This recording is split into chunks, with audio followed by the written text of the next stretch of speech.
Getting flat tires sucks. Nobody wants to get that. So having the right amount of pressure in your tires is very important.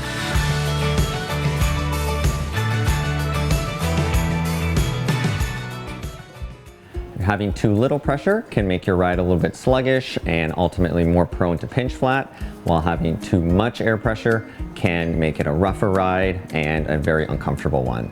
If you're unsure on how much PSI or pressure per square inch you need to have in your tire, just look on the side of the tire. It'll always say the minimum and maximum amount of pressure for that tire. Two types of pumps out there. The floor pump is a good one to have at home. It stays in your garage. But when you're out on the ride, a nice hand pump is also good to have.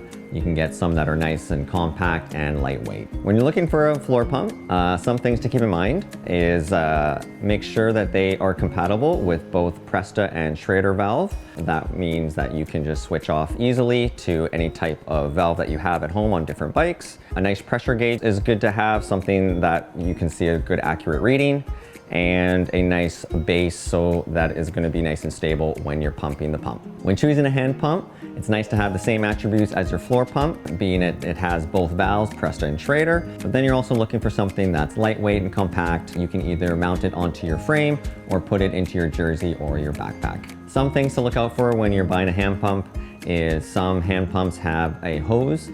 Makes it a lot easier to, when you're attaching it to your valve, makes it a lot easier to pump up your tire. Most hand pumps don't have pressure gauges, so it is nice to buy a small pressure gauge and then you just have a nice accurate reading while you're outside. If you've ever set up tubeless, it can be a big pain in the butt. Also, if you don't have an air compressor at home, it can be really, really hard. There are pumps out there that have an air chamber and you fill it up, and with ease it can do a tubeless setup and make sure everything is seated properly. You should be checking your tire pressure before every single ride. If you're not riding your bike that much, like once or twice a month, you can probably get away with just a nice basic pump. You don't have to spend that much money. If you are riding 2 to 3 times a week, getting a better pump, a little bit higher quality parts, it will stand the test of time. When you go up in higher quality of a pump, the head on the pump itself is actually going to be a lot gentler on your valve, especially if you're going to be using it 2 to 3 times a week. If you have any more questions or want some more information about pumps, use the live chat bubble or give us a call. We'll be more than happy to help you out.